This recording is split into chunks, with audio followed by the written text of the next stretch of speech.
Hola amigos de YouTube, esto es Risa Iracunda y en este video les vamos a mostrar de manera simple y sencilla los 5 casos de corrupción más notables del siglo XXI en Colombia.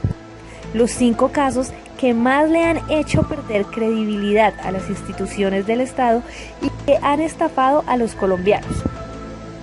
Bueno, empecemos. Primero que todo, tengamos claro qué es corrupción. Es la práctica consistente en la utilización de las funciones y medios en provecho económico. En palabras más sencillas, es la utilización del poder con el fin de utilizarlo para intereses personales. Ahora sí, empecemos con el ranking de los más sucios y cochinos en Colombia.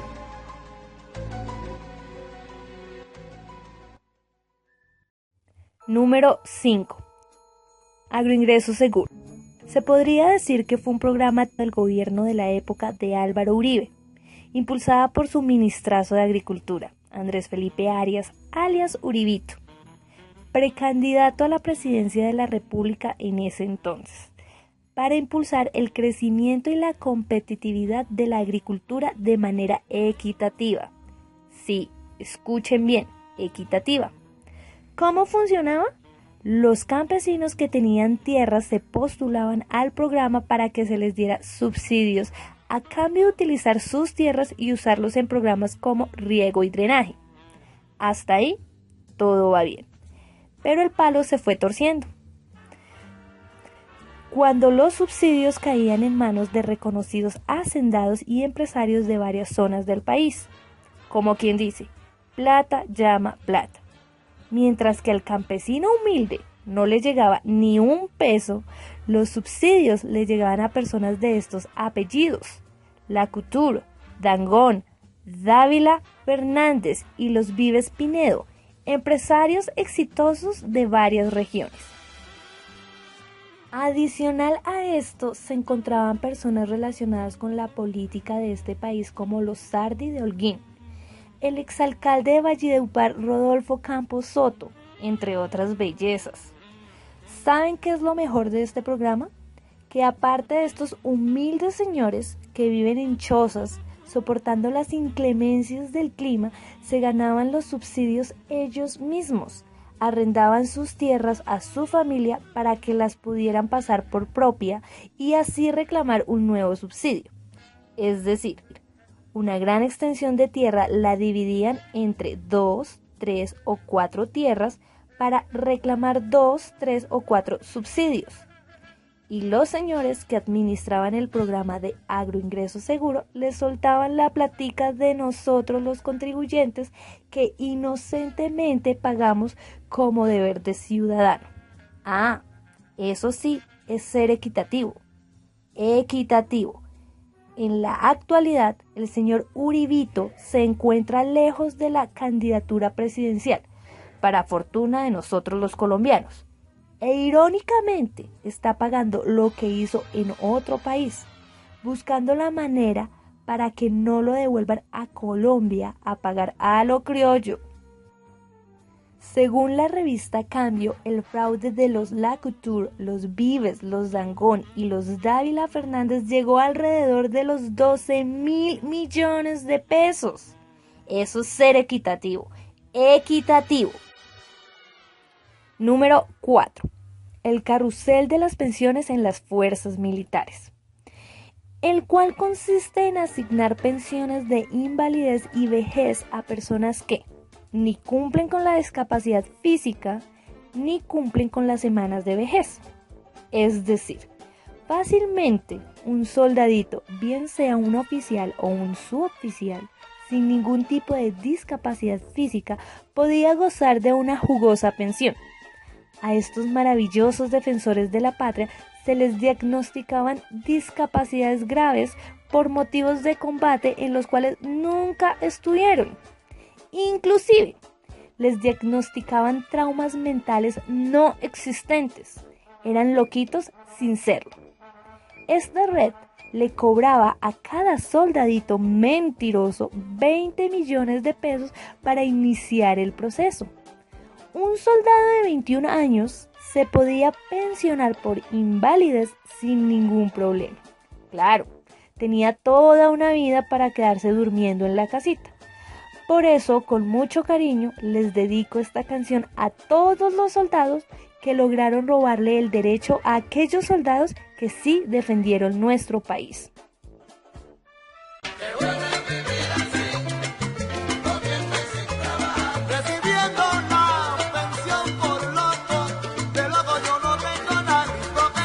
Llegaron a sacarle al Estado 50.000 millones de pesos en pensiones a punta de mentiras. Es más o menos reunir lo que se ganó Argentina, Chile, Colombia y Estados Unidos en la Copa América Centenario, señores. Escuchen bien.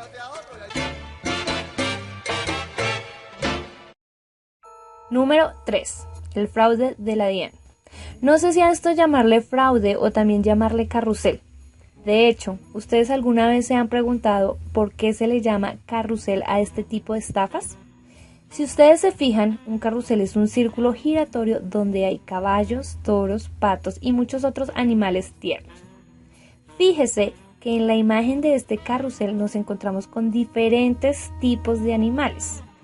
Bestias como Andrés Felipe Arias, macacos como Miguel Manuel y Guido Nule, pantera rosa como Jair Castellanos, hienas como algunos médicos de las fuerzas militares y aves de rapiña como nuestra siguiente protagonista del mayor caso de corrupción en nuestra distinguida DIAN, Yasmín Becerra Segura. Según el estatuto tributario, las empresas que compren con IVA, el IVA pagado se les devuelve. Las empresas nacionales compran materia prima para realizar sus productos terminados. Esa materia prima es comprada con el IVA incluido. Es decir, que las empresas deben pagar ese impuesto. Cuando las empresas nacionales realizan sus productos terminados y las venden a diferentes países, le piden al Estado la devolución de ese IVA que pagaron en sus materias primas bajo la supervisión de la DIAN. Por lo tanto, lo que alguna vez pagaron en impuestos, eso se los devuelve el Estado. Hasta ahí todo va bien. Pero ¿en qué consistió el fraude de la DIAN? Yasmín Becerra y sus secuaces creaban empresas ficticias o de papel para crear toda una red de compra, distribución y venta de productos al exterior para exigirle al Estado devolver. ¿Qué tal las bellezas, no? Los hermanos Grimm quedaron en pañales con tanta imaginación al crear tantas empresas de fantasía. El diario El Espectador afirma que el desfalco fue de 2 billones de pesos, un 2 y 12 ceros, es decir, 40 veces el robo de las pensiones de las fuerzas militares y 167 veces lo que robaron en agroingreso seguro. Y esa es mi peor condena y le pido perdón al país por haber cometido un error. Número 2. El carrusel de la contratación. Es considerado el desfalco más grande que ha tenido Bogotá, o más bien, el desfalco más grande conocido. ¿Quién sabe cuántos desfalcos tiene nuestra querida ciudad y no los han descubierto ni denunciado?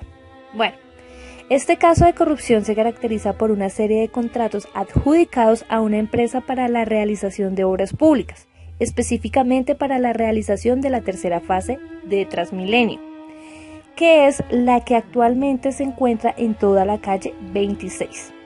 Esta empresa se llama Grupo Nule y estaba compuesta por 3 honorables caballeros, Miguelito, Manuelito y Guido Nule, un trío de élite.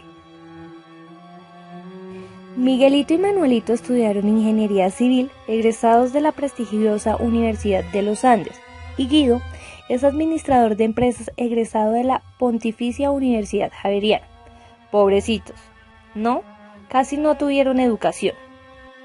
Ellos pasaron de hacer pequeños proyectos como parques y cortas vías a realizar megaproyectos viales como Transmilenio. Pero ¿cómo cayeron? ¿Por qué no lograron soportar tantas mentiras? Estos señores no tenían ni el soporte financiero ni la infraestructura, ni la suficiente experiencia para desarrollar obras de grandes magnitudes en el país. Entonces, ¿cómo ganaron las adjudicaciones de la fase 3 de Transmilenio? Pues con algo que no tenemos todos: contactos, buenas relaciones y algo muy importante: familia metida en la política. El papá de Miguelito y Manuelito fue gobernador del departamento de Sucre y el papá de Guido fue ministro y político liberal. Gracias a sus contactos lograron obtener varios contratos. La cagadota fue que los trabajos que iniciaban no los terminaban. Los señores pedían adelantos de dinero de la obra para utilizarlos en otras cosas, en tapar los huecos de plata que tenían en sus otras empresas. Estos manes eran todos unos hombres de negocio, pero como que no sabían manejar la plata.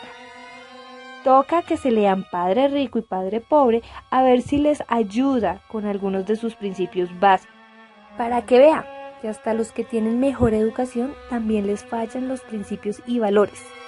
El periódico Portafolio indica que este desfalco alcanza los 2,2 billones de pesos.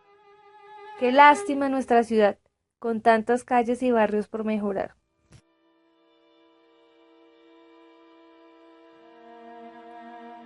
Número 1. Caso Reficar.